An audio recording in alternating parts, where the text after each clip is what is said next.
अब क्लास को स्टार्ट करते हैं। कल हमने स्टडी की थी कोऑर्डिनेशन कंपाउंड के लिए वीबीटी थ्योरी। कौन सी थ्योरी की स्टडी की थी? Valency bond theory. चलिए, अब वीबीटी थ्योरी के अकॉर्डिंग जब कंपाउंड का फॉर्मेशन होता है तो कल हमने स्टडी की थी ऐसे कंपाउंड जिनका कोऑर्डिनेशन नंबर क्या था? 6। मतलब उनके सराउंडिंग स्पेस में 6 लोन पेयर थे। तो 6 लोन पेयर थे तो ज्योमेट्री क्या थी उनकी? ऑक्टाहेड्रल। ये कहानी हमने कल समझी। ऑक्टाहेड्रल ज्योमेट्री में 2 टाइप के हाइब्रिडाइजेशन थे। जब इनर ऑर्बिटल डी यूज होता है तो उसको बोलते थे हम इनर ऑर्बिटल कॉम्प्लेक्स, और हाइब्रिडाइजेशन का नाम क्या बनता था? D2sp3। और आउटर ऑर्बिटल कॉम्प्लेक्स होता था, मतलब आउटर डी ऑर्बिटल यूज होता था तो उसको बोलते थे आउटर ऑर्बिटल कॉम्प्लेक्स, और इसका हाइब्रिडाइजेशन होता था sp3d2। ठीक है। अब इसमें 2 टाइप की ज्योमेट्री होती थी इनर ऑर्बिटल आउटर ऑर्बिटल में। जब इलेक्ट्रॉन बैक साइड पुश करते थे लिगेंड, क्योंकि जब स्ट्रॉन्ग लिगेंड होगा तो पेयरिंग करेगा वो बैक साइड पुश करके हुंस मल्टीपल लाके अगेंस्ट इलेक्ट्रॉन को, तो वो ज्योमेट्री लो स्पिन। और अगर ऐसा ना कर पाए तो हाई स्पिन। 2 टाइप की ज्योमेट्री थी। यहां पर अब हम आगे स्टार्ट करेंगे ऐसे कंपाउंड जिनके कोऑर्डिनेशन नंबर 4 है। कोऑर्डिनेशन नंबर 4, जिनके सराउंडिंग स्पेस में लिगेंड कितने लोन पेयर लेकर के आएगा? 4। उसी का कोऑर्डिनेशन नंबर 4 होगा। अब 4 होगा कोऑर्डिनेशन नंबर, तो ज्योमेट्री 2 टाइप की होगी। या तो हाइब्रिडाइजेशन sp3 हो जाएगा, एक s ऑर्बिटल p के 3, ये हो गया कोऑर्डिनेशन नंबर 4। तो ऐसे कंपाउंड की ज्योमेट्री क्या हो जाएगी? टेट्राहेड्रल। sp3 हाइब्रिडाइजेशन की ज्योमेट्री टेट्राहेड्रल होती है हाइब्रिडाइजेशन में। और दूसरे टाइप का कोऑर्डिनेशन नंबर 4 वाले कंपाउंड ज्योमेट्री क्या रखेंगे? हाइब्रिडाइजेशन इनर हो d, एक s और p के फिर 2, तो हाइब्रिडाइजेशन dsp2 होगा। इसकी ज्योमेट्री टेट्राहेड्रल नहीं होगी, क्या होगी? Square planar. इनमें भी अनपेयर्ड इलेक्ट्रॉन हो सकते हैं, पेयर्ड इलेक्ट्रॉन भी हो सकते हैं। तो ये या तो डाईमैग्नेटिक नेचर को शो करेंगे, जिसमें इलेक्ट्रॉन क्या हो? ऑलरेडी पेयर्ड हो, वो डाईमैग्नेटिक। और जिसमें इलेक्ट्रॉन आपको 1 और मोर अनपेयर्ड मिले इस तरह, तो वो पैरामैग्नेटिक। और पैरामैग्नेटिक मटेरियल होगा इसमें, तो सब्सटेंस का मैग्नेटिक मोमेंट कैसे पता करेंगे? √n+2, ये फार्मूला है। n क्या है? Where is number of unpaired electron. n क्या है? Unpaired electron. कहानी को पहले नोट करिए। ये सारी कोऑर्डिनेशन नंबर 4 वाली ज्योमेट्री की हम स्टडी करेंगे और आगे बढ़ेंगे। कोऑर्डिनेशन नंबर 4 वाले कंपाउंड की ज्योमेट्री। कोऑर्डिनेशन नंबर 4, सबसे पहला मॉलिक्यूल आता है इसमें NiCO। चलिए पहले दूसरा मॉलिक्यूल ले ले, इसको एडमिट कर ले पहले, कौन है?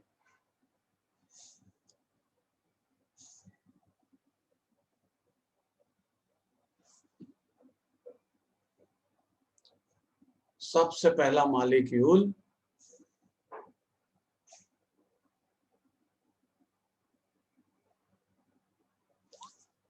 NiCN⁴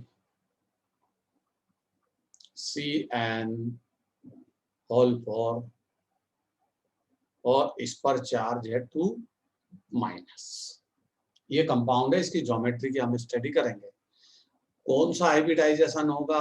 अभी पता नहीं, समझेंगे तब अपने आप पता चल जाए। ज्योमेट्री क्या होगी पता नहीं, जब हम इसको एक्सप्लेन करेंगे तो सारी चीजें आपके सामने आएंगी। सबसे पहले हम ये पता करें कि इस एनआई का ऑक्सीडेशन स्टेट क्या है। तो एनआई का ऑक्सीडेशन स्टेट क्या कंसीडर करें, एक्स। साइनाइड कितने आए नंबर में 4 इंटू साइनाइड का चार्ज होता है -1 इक्वल टू 0 नहीं -2 जो उस पर चार्ज। इस फार्मूले से जब आप x पता करोगे तो सॉल्व करने के बाद x की वैल्यू आएगी +2। इसका मतलब इस कंपाउंड के अंदर Na निकिल का ऑक्सीडेशन स्टेट +2 है। मींस उसने कंपाउंड फॉर्मेशन के टाइम अपने 2 इलेक्ट्रॉन को रिलीज किया है। क्या किया है, कंपाउंड फॉर्मेशन के टाइम 2 इलेक्ट्रॉन को रिलीज किया है। ठीक है,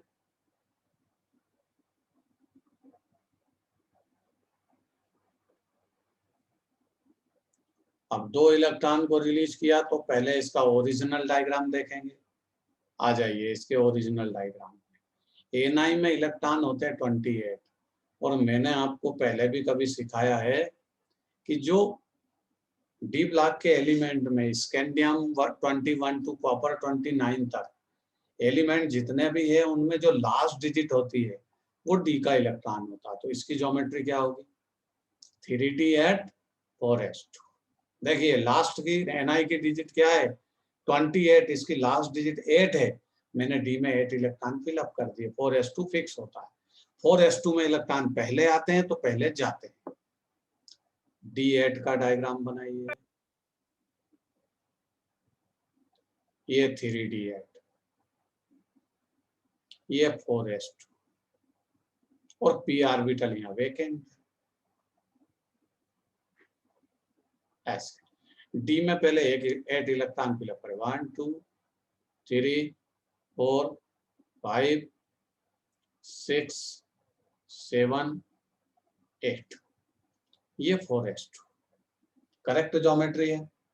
इसको हम क्या बोलते हैं, ग्राउंड स्टेट। ये निकिल की ग्राउंड स्टेट है। अब हाइब्रिडाइज स्टेज में जाएगा बट उसके पहले 2 इलेक्ट्रॉन रिलीज करेगा ना, क्योंकि इसका ऑक्सीडेशन स्टेट +2 है। कौन से इलेक्ट्रॉन रिलीज करेगा, एस ऑर्बिटल। ये आ गया Na अपनी ऑक्सीडेशन स्टेट में, +2 है इसकी ऑक्सीडेशन स्टेट। तो क्या बचा, केवल D8 ऑर्बिटल में इलेक्ट्रॉन है, 3d8। ये देखिए 8 इलेक्ट्रॉन फिलअप करूंगा, 1 2 3 4 5 6 7 8। एस ऑर्बिटल वेकेंट हो चुका है, पी ऑर्बिटल पहले से वेकेंट था। अब इससे अटैच कौन हुआ, Na से। Na से अटैच होने आया साइनाइड, लोन पेयर लेके आता है साइनाइड, एक लोन पेयर एक साइनाइड, मोनोडेंटेड है बट ये नेगेटिव है। और नेगेटिव के साथ इसकी प्रॉपर्टी क्या है, पहले भी समझा चुके हैं आप, ये स्ट्रॉन्ग फील्ड लिगेंड है। क्या है, साइनाइड स्ट्रॉन्ग फील्ड लिगेंड है। ये हुंस मल्टीपल लाके अगेंस्ट इलेक्ट्रॉन को बैक साइड पुश करता है। तो ये आया साइनाइड अपने लोन पेयर लेकर के, और इस इलेक्ट्रॉन को ये बैक साइड पुश करेगा, यहाँ पेयरिंग करवाएगा।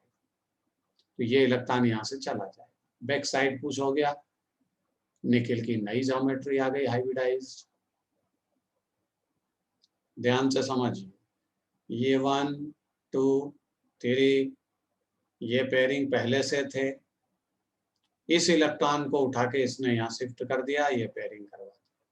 ये ऑर्बिटल डी का लास्ट ऑर्बिटल वेकेंट कर लिया, वेकेंट हो गया हाइब्रिडाइजेशन के लिए। अब एस ऑर्बिटल यहाँ वेकेंट है, पी ऑर्बिटल भी यहाँ वेकेंट है। अब साइनाइड 4 लोन पेयर लेकर इससे अटैच हुआ है, यहां से अपने लोन पेयर शिफ्ट करेगा, 1 2 3 4, हो गई स्टोरी खत्म। हाइब्रिडाइजेशन क्या है, DsP2। क्यों, एक तो डी ऑर्बिटल इन्वॉल्व हुआ, इनर ऑर्बिटल कॉम्प्लेक्स है ये, क्योंकि डी ऑर्बिटल बैक साइड का इन्वॉल्व हुआ। तो कौन सा कॉम्प्लेक्स है ये, इनर ऑर्बिटल कॉम्प्लेक्स। एक दूसरी चीज, ये स्ट्रॉन्ग फील्ड लिगेंड था, ये याद रखिए। साइनाइड का हाइब्रिडाइजेशन DsP2, मतलब इस कंपाउंड का हाइब्रिडाइजेशन DsP2 है, तो ज्योमेट्री क्या होगी, फिक्स होती है स्क्वायर प्लेनर। Na सेंटर में होगा, साइनाइड चारों चार प्लेन में होते हैं ऐसे। ये साइनाइड, ये साइनाइड, ये स्क्वायर प्लेनर हो गया, सेम प्लेन में स्क्वायर डिजाइन है। अब बताओ ये लो स्पिन ज्योमेट्री है या हाई स्पिन, तो ये ज्योमेट्री कैसी है, लो स्पिन, क्योंकि इसमें स्ट्रॉन्ग फील्ड लिगेंड ने इलेक्ट्रॉन को बैक साइड पुश किया है, लो स्पिन ज्योमेट्री। जब जब ऐसा हो उस ज्योमेट्री को लो स्पिन के नाम से हम जानते हैं। स्क्वायर प्लेनर इसकी ज्योमेट्री है, DsP2 इसका हाइब्रिडाइजेशन है। डाईमैग्नेटिक है या पैरामैग्नेटिक, सारे इलेक्ट्रॉन इसमें पैरामैग्नेटिक, सॉरी सारे इलेक्ट्रॉन इसमें पेयर्ड है, इसलिए डाईमैग्नेटिक नेचर। मैग्नेटिक मोमेंट क्या है इसका, 0, क्योंकि अनपेयर्ड इलेक्ट्रॉन ही अपसेट है। तो पूरी कहानी को नोट करिए, पूरी एक्सप्लेन कर दी, एक एक मॉलिक्यूल को इसी तरह लिखते चलिए। अगला मॉलिक्यूल है जिसकी ज्योमेट्री हम स्टडी करेंगे, सेकंड नंबर का मॉलिक्यूल है, वही कोऑर्डिनेशन नंबर इसका 4 है, नाम उसका है NiCO4। इस पर ना पॉजिटिव चार्ज है ना नेगेटिव। नाम बोलेंगे, इसका नाम क्या है, IUPAC।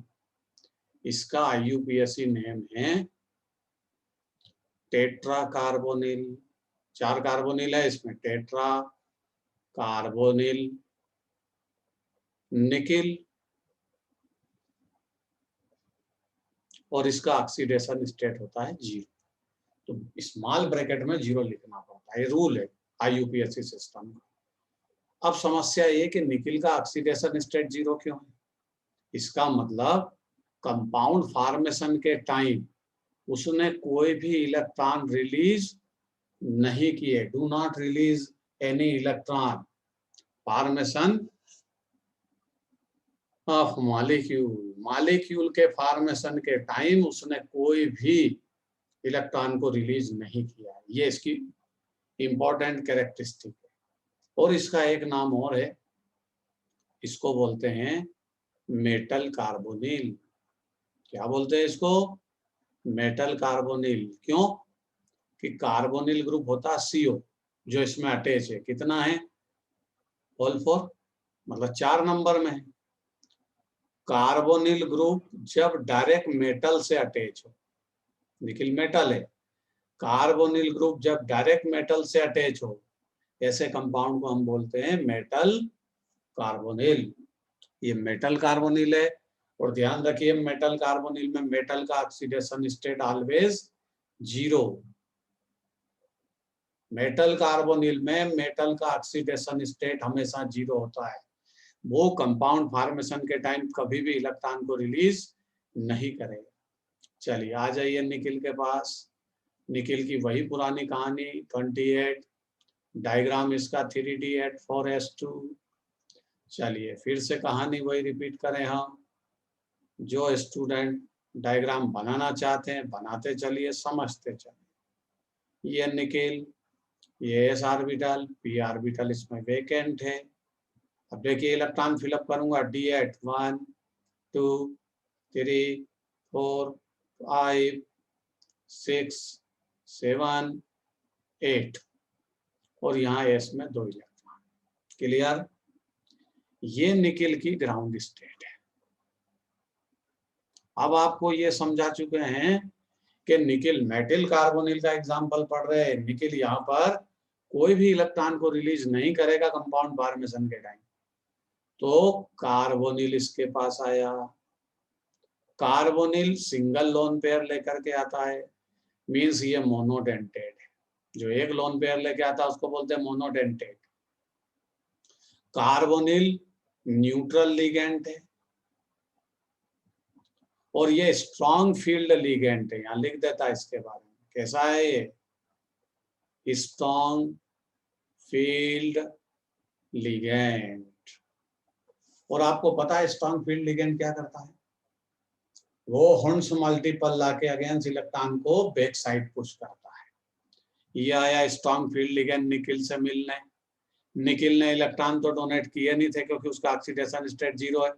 ये एस ऑर्बिटल के इलेक्ट्रॉन को ये कार्बोनिल बैक साइड पुश करेगा, इस इलेक्ट्रॉन को यहाँ पेयरिंग करवाएगा और इस इलेक्ट्रॉन को यहाँ पेयरिंग करवा देगा। तो नई ज्योमेट्री क्या आ जाएगी निकिल की? लो स्पिन ज्योमेट्री में जाएगा ये कंपाउंड। एस ऑर्बिटल के दोनों इलेक्ट्रॉन निकिल ने रिलीज नहीं किए थे क्योंकि ये मेटल कार्बोनिल है, तो दोनों इलेक्ट्रॉन बैक साइड पुश होंगे। पहले डी ऑर्बिटल में कितने इलेक्ट्रॉन थे? 8। 2 बैक साइड पुश हुए एस के, हो गए 10। ये पेयरिंग करवा दी, ये आ गए, ये आ गए। एस ऑर्बिटल वेकेंट हुआ, कार्बोनिल अपने लोन पेयर यहां से अरेंज करेगा। जितना नजदीक लिगेंड मेटल से अटैच होगा उतना बॉन्ड स्ट्रॉन्ग ज्यादा होगा, इसीलिए ये इलेक्ट्रॉन बैक साइड पुश हुए। कौन सा हाइब्रिडाइजेशन है? sp3, एक एस ऑर्बिटल इन्वॉल्व हुआ p के 3, तो हाइब्रिडाइजेशन क्या बना? sp3। sp3 है तो ज्योमेट्री क्या होगी? अरे जानते हो आप, टेट्राहेड्रल होगी। निकिल सेंटर में होगा, चारों कार्बोनिल 4 टेट्राहेड्रल के कॉर्नर पे होंगे क्योंकि sp3 ज्योमेट्री टेट्राहेड्रल। ज्योमेट्री कौन सी है? ज्योमेट्री लो स्पिन है क्योंकि इलेक्ट्रॉन बैक साइड पुश हुए। बट ये आउटर ऑर्बिटल कॉम्प्लेक्स है क्योंकि sp3 बाद के ऑर्बिटल यूज हुए। कहानी खत्म हो गई है, कहानी का एंड हो चुका है। अब आप नोट करिए, फिर उसके बाद अगले कंपाउंड, 2 कंपाउंड एक साथ स्टडी करेंगे। NiCl4 2- और यहां पर लेंगे दूसरे साइड, कॉलम बना के स्टडी करेंगे दोनों की, क्योंकि दोनों में हमें कंपैरिजन पता होना चाहिए। दूसरा कंपाउंड है इसी क्लोरीन का, ये। अब देखिए डिफरेंस क्या है। PtCl4 2- DsP2 हाइब्रिडाइजेशन रखता है, इसका मतलब इसकी ज्योमेट्री स्क्वायर प्लेनर है। ये इसमें डिफरेंस है। तो NiCl4 का हाइब्रिडाइजेशन क्या है? sp3, तो इसकी ज्योमेट्री क्या है? टेट्राहेड्रल। बताओ, दोनों जगह दोनों प्लेस पे क्लोराइड एज लिगेंड यूज होता है, एज लिगेंड काम करता है, लेकिन सेंट्रल मेटल के चेंज होने से उनकी ज्योमेट्री, उनका हाइब्रिडाइजेशन सब चेंज हो गया। तो सबसे पहले किसकी स्टडी करें? ये दोनों के कोऑर्डिनेशन नंबर 4 है, देखते हैं क्या होता है। Ni28 आपको पता है क्या होता है, 3D8 4s2, ज्योमेट्री फिक्स है। डायग्राम बनाऊंगा 3D8 का, ये 4s2, ये 4p ऑर्बिटल वेकेंट। अपने को 4 ऑर्बिटल यूज होना है हाइब्रिडाइजेशन में। d ऑर्बिटल का डायग्राम आएगा 1 2 3 4 5 6 7 8, s में 2 इलेक्ट्रॉन है। ये निकिल की कौन सी स्टेज है? Ground state. चलिए, इससे कोई मतलब नहीं अपने को। अब पहले ऑक्सीडेशन स्टेट पता कर ले। निकिल का ऑक्सीडेशन स्टेट देखो, फार्मूले में जाना, निकिल का ऑक्सीडेशन स्टेट 1 से पता करना है, प्लस क्लोराइड 4 है, इन पर नेगेटिव चार्ज होता है 1, और फिर इक्वल करके लिखेंगे -2, तो x का आंसर आ जाएगा +2। मतलब यहाँ निकिल का ऑक्सीडेशन स्टेट +2 है। ठीक, इसने यहाँ पर इलेक्ट्रॉन 2 रिलीज किए हैं कंपाउंड फॉर्मेशन के टाइम। कौन से जाएंगे? ये वाले s ऑर्बिटल के 2 इलेक्ट्रॉन रिलीज हो गए। निकिल की कौन सी ऑक्सीडेशन स्टेट आ गई? 2 पॉजिटिव। इसने 2 इलेक्ट्रॉन रिलीज किए, तो निकिल की ओरिजिनल स्टेज क्या बची? s ऑर्बिटल के 2 इलेक्ट्रॉन जा चुके हैं, ये वेकेंट हो गया। p ऑर्बिटल इस तरह रहेगा। अब डी ऑर्बिटल को डिजाइन करें। 1 2 3 4 5 6 7 8 ये निकिल की एक्साइटेड स्टेट है जिसमें उसने अपने 2 इलेक्ट्रॉन रिलीज कर दिए। अब हाइब्रिडाइजेशन होगा तो कौन आएगा? अरे कौन क्या आएगा? क्लोराइड आएगा, नेगेटिव लिगेंड है, एक लोन पेयर लेके आता, मोनोडेंटेट है, बट यहाँ कैसा बिहेव करेगा? ये वीक फील्ड लिगेंड की तरह काम करेगा क्लोरीन। ध्यान से समझिए, मैंने यहाँ क्लोरीन को वीक फील्ड लिगेंड बोला। ये जहां से इसको जगह मिलेगी, ये वीक फील्ड लिगेंड का मीनिंग है ये इलेक्ट्रॉन को बैक साइड पुश नहीं कर सकता। ये वीक फील्ड लिगेंड की प्रॉपर्टी है। ऐसा काम कौन कर सकता है? Only strong field ligand. ये इलेक्ट्रॉन को बैक साइड पुश कर सकता है। कौन? स्ट्रॉन्ग फील्ड लिगेंड ये काम कर सकता है कि वो इलेक्ट्रॉन को बैक साइड पुश कर दे उनसे मल्टीपल ला के आगे। क्लोराइड मैंने बोला है वीक फील्ड लिगेंड है, ये इलेक्ट्रॉन को बैक साइड पुश नहीं कर सकता। तो ज्योमेट्री का फॉर्मेशन यहाँ से ऑर्बिटल वेकेंट है, बस यहीं से लगेंगे। तो वीक फील्ड लिगेंड क्लोराइड ने बिहेव किया और ज्योमेट्री कौन सी डिजाइन की? High spin. कहाँ गए? इलेक्ट्रॉन अनपेयर्ड हुए, मतलब ये इलेक्ट्रॉन बैक साइड पुश कहाँ हुए? क्लोराइड ऐसा नहीं कर सकता। क्लोराइड यहाँ वीक फील्ड लिगेंड की तरह काम करे। तो ज्योमेट्री बनी हाई स्पिन। हाइब्रिडाइजेशन क्या है? sp3, 3 p orbital, 1 s orbital. तो ज्योमेट्री क्या होगी इसकी? ऐसे निकिल सेंटर में होगा, 4 क्लोराइड 4 कॉर्नर पे होंगे एज टेट्राहेड्रल, इसलिए इसकी ज्योमेट्री होगी टेट्राहेड्रल। अब इसमें कितने इलेक्ट्रॉन अनपेयर्ड है? 2। तो ये पैरामैग्नेटिक नेचर का होगा, और पैरामैग्नेटिक नेचर का होगा तो अनपेयर्ड इलेक्ट्रॉन 2 रखिए, Nn+2। तो आंसर आ जाएगा n की वैल्यू 2, 2 + 2 √8। √8 का मतलब 2.84। ये इसकी कहानी है। कहानी समझ में आ गई होगी। अब बात करेंगे प्लेटिनम क्लोराइड की। प्लेटिनम क्लोराइड की स्टोरी बदल जाएगी, क्योंकि ना तो उसका हाइब्रिडाइजेशन sp3 है और ना उसकी ज्योमेट्री टेट्राहेड्रल है। क्या बदला देखते हैं। प्लेटिनम में चलते हैं। प्लेटिनम के पास 78 इलेक्ट्रॉन होते हैं। ये भी डी ऑर्बिटल का इलेक्ट्रॉन है, मतलब डी ऑर्बिटल डी ब्लॉक का एलिमेंट है। इसका आउटर मोस्ट होता 5d4s2। अरे वहां 3d(s2)4s2 था, 3d8(4s2), यहाँ 5d8 सॉरी यहाँ 6s2 है। ये ज्योमेट्री है, ये प्लेटिनम की ज्योमेट्री। ये डी ऑर्बिटल 8 इलेक्ट्रॉन को डिजाइन करेंगे। एस ऑर्बिटल में 2 इलेक्ट्रॉन है, पी ऑर्बिटल इसका वेकेंट है। डी ऑर्बिटल के इलेक्ट्रॉन सोचिए, देखिए 1 2 3 4 5 6 7 8। ये ग्राउंड स्टेट है प्लेटिनम की। अब ऑक्सीडेशन स्टेट पता करें प्लेटिनम का, X कंसीडर करो, फिर प्लस करो। क्लोराइड 4 है, उसमें -1 उसके चार्ज का मल्टीप्लिकेशन करेंगे, फिर इक्वल लगाएंगे और फिर -2 लिखेंगे। तो कहानी आपके समझ में आ गई होगी। X = +2 आ जाएगा। आगे आंसर मींस प्लेटिनम ने कंपाउंड फॉर्मेशन के टाइम 2 इलेक्ट्रॉन को रिलीज किया है, और वो ये है।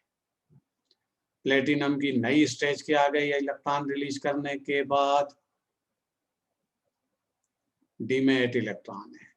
1 2 3 4 5 6 7 8। ये एस ऑर्बिटल वेकेंट है, चले गए इसके इलेक्ट्रॉन। ये यहाँ 3 ऑर्बिटल पी के। अब आया क्लोराइड।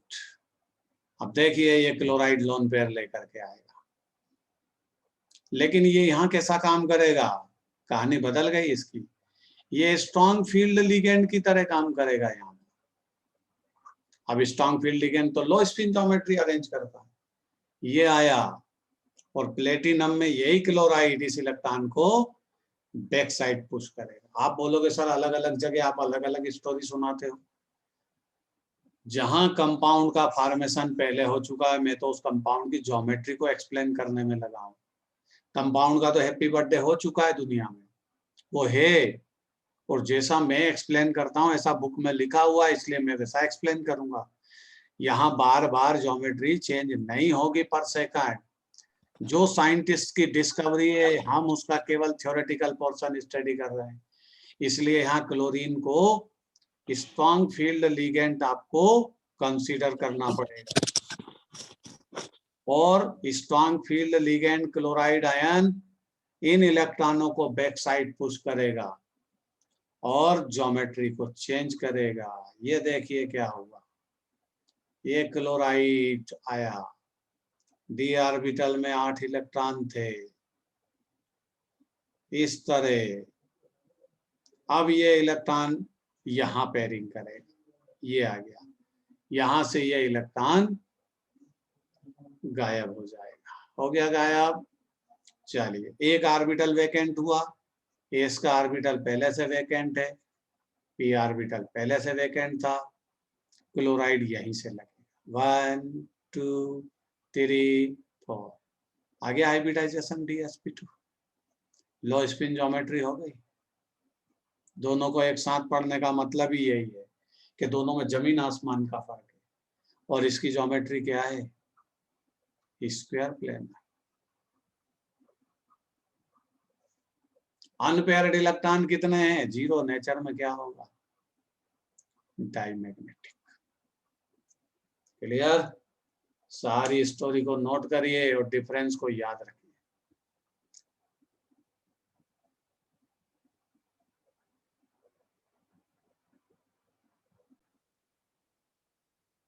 यहाँ भी एक स्पेशल कंपाउंड है जिसमें एक्सेप्शनल केस है। हाइब्रिडाइजेशन एक इमेजिनरी कंसेप्ट है, हाइब्रिडाइजेशन में कुछ भी हो सकता, मैं भी पॉसिबल। हाइब्रिडाइजेशन में ऐसा नहीं कि सारी चीजें फिक्स है।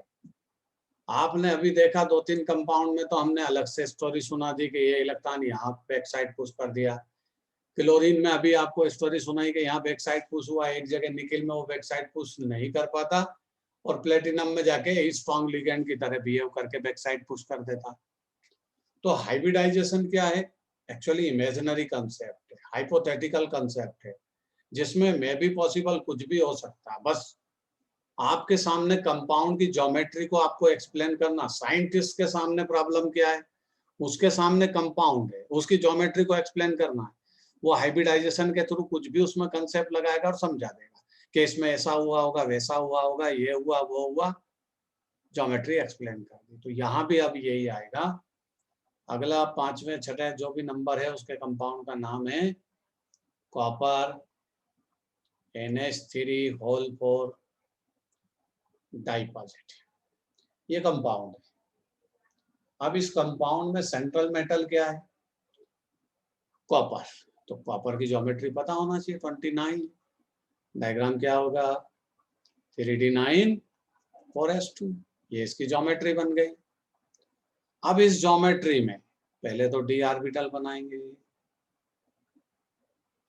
ये d ऑर्बिटल भाई 5 होते हैं d ऑर्बिटल,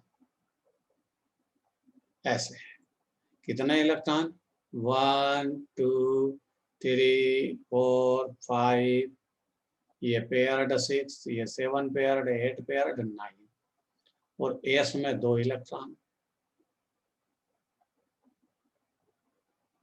p ऑर्बिटल यहाँ वेकेंट है। ये कॉपर 29 का डायग्राम है। अब ऑक्सीडेशन स्टेट पता करें, तो कॉपर का ऑक्सीडेशन स्टेट तो ये चार्ज होता है जो आउटर पे लगा है, कितने लगे, +2, मतलब कॉपर का ऑक्सीडेशन स्टेट यहाँ +2 है। मींस कंपाउंड फॉर्मेशन के टाइम उसने 2 इलेक्ट्रॉन रिलीज किए, कौन से जाएंगे, s ऑर्बिटल, दोनों चले गए। नई स्टेज क्या बनी, नई स्टेज कॉपर की जो नई स्टेज बनेगी वो इस तरह होगी। देखिए डायग्राम बना देता फिर से, ये कॉपर का d ऑर्बिटल, 5 ऑर्बिटल है p, और s ऑर्बिटल वेकेंट हो चुका है, p ऑर्बिटल भी पहले से वेकेंट है। अब देखिए नई स्टोरी आएगी यहाँ, 9 इलेक्ट्रॉन है, 1 2 3 4 5 6 7 8 9। क्लियर। अब अमीन आया। अमीन स्ट्रॉन्ग फील्ड लिगेंड है। आपको ध्यान रखिए, मैंने जितने भी स्ट्रॉन्ग फील्ड लिगेंड बताए हैं आपको नाम लिख देता। एक कार्बोनिल को बताया, एक साइनाइड को, और कार्बोनिल इन सब में स्ट्रॉन्ग फील्ड लिगेंड है। तीसरे नंबर पे अमोनिया आता है। और एक बार मैंने क्लोरीन का एक्सेप्शनल केस बताया। एक जगह ये वीक फील्ड लिगेंड की तरह काम करती थी, एक जगह ये स्ट्रॉन्ग फील्ड लिगेंड की तरह काम करती है। तो ये लिगेंड अमीन, अमोनिया को अमीन बोलते हैं इसमें। ये स्ट्रॉन्ग फील्ड लिगेंड है। और कैसी फील्ड लिगेंड है? मोनोडेंटेट, एक लोन पेयर लेके आएगी, और स्ट्रॉन्ग फील्ड लिगेंड है। अब स्ट्रॉन्ग फील्ड लिगेंड है तो इलेक्ट्रॉन को बैक साइड पुश करेगी, पक्का। चलिए, स्ट्रॉन्ग फील्ड लिगेंड है और कैसी है? न्यूट्रल। तो अमीन स्ट्रॉन्ग फील्ड लिगेंड है, वो इलेक्ट्रॉन को बैक साइड पुश करेगी। लेकिन आप देखोगे कॉपर में तो बैक साइड जगह ही नहीं, कहाँ पेयरिंग करवाएगा? इलेक्ट्रॉन ऑलरेडी पैसे बैक साइड पेयर्ड है। तो अमीन गुस्से में क्या करता है? अमीन लिगेंड है और वो सेंट्रल मेटल के सबसे नजदीक लगना चाहता है, नियर टू सेंट्रल मेटल। तो ये इलेक्ट्रॉन जो अनपेयर्ड है कॉपर का, ये इसको प्रॉब्लम देता है। तो अमीन क्या करता है इसमें? इस अनपेयर्ड इलेक्ट्रॉन को कहाँ भगा देता है? इस वेकेंट पी ऑर्बिटल में जंप करवा देता है, भगा देता है इसको बुलहार्ड यहाँ से, और अमीन यहाँ से लगता है।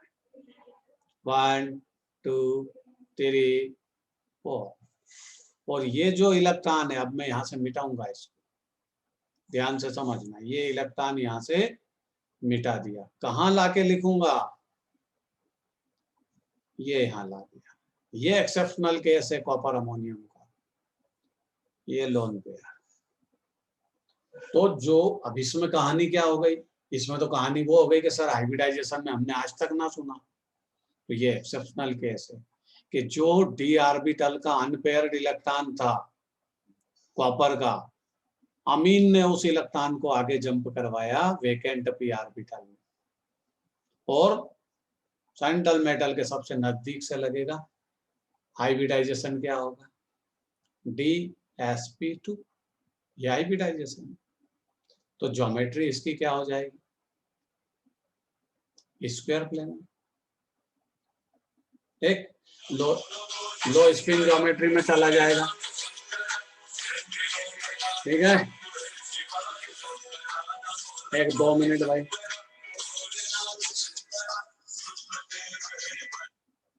Hello,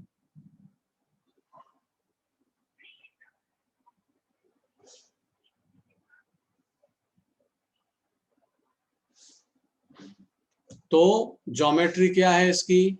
square planar. इस तरह बनेगी। कॉपर सेंटर में होगा, एक अमीन इधर होगा स्क्वायर प्लेनर, एक इधर होगा अमीन स्क्वायर प्लेनर, एक इधर होगा अमीन स्क्वायर प्लेनर, और एक इधर होगा। ये बन जाएगा square planar. But unpaired electron कितना है? एक। तो ये नेचर में कैसा होगा? पैरामैग्नेटिक। और मैग्नेटिक मोमेंट क्या होगा? 1 1 + 2, ये फार्मूला है। √3, √3 का मतलब 1.73। चलिए नोट करिए कहानी, ये एक्सेप्शनल केस है।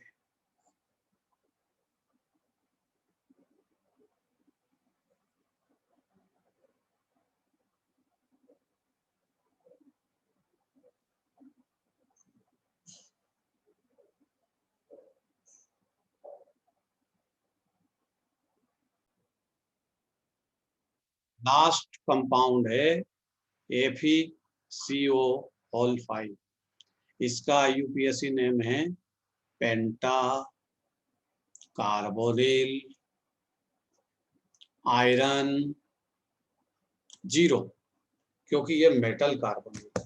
और मेटल कार्बोनिल में आपको समझाया है कार्बोनिल ग्रुप डायरेक्ट मेटल से अटैच होता है, उसको बोलते हैं मेटल कार्बोनिल। और मेटल कार्बोनिल का कंसेप्ट आपको पहले समझा चुके हैं।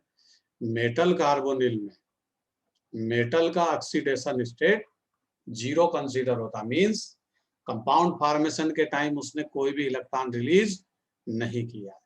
तो Fe की ज्योमेट्री में आते हैं, Fe26। हम ये समझेंगे इसका हैप्पी बर्थडे कैसे हुआ, तो डायग्राम होगा 3d6 और S2। ये आ गया 3d6,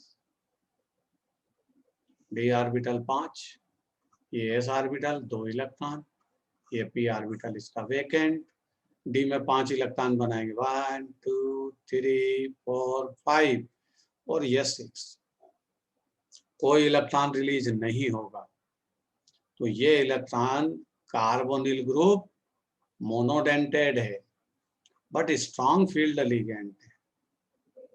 और स्ट्रॉन्ग फील्ड लिगेंड क्या करता है, इलेक्ट्रॉन को बैक साइड पुश करेगा, इसको यहाँ पेयरिंग करवाएगा, इस इलेक्ट्रॉन को यहाँ पेयरिंग करवाएगा और इसको यहाँ पेयरिंग करवा देगा। तो देखिए नई ज्योमेट्री क्या आ जाएगी। एस ऑर्बिटल को भी वेकेट कर लिया, उसके इलेक्ट्रॉन बैक साइड पुश कर दिया आयरन में,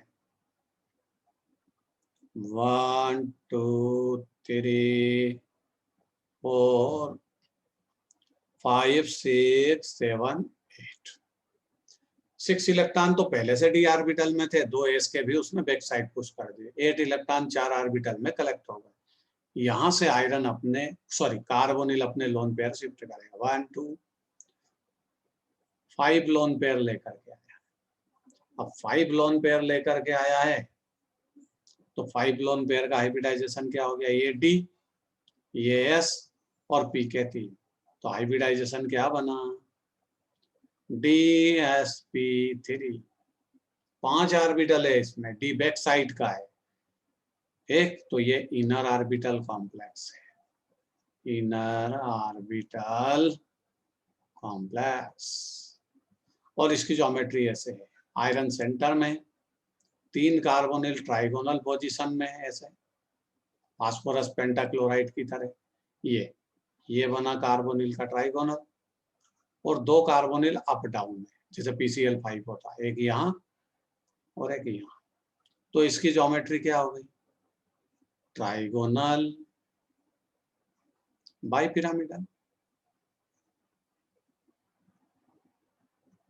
ये इसकी ज्योमेट्री। क्लियर, कहानी एंड हुई।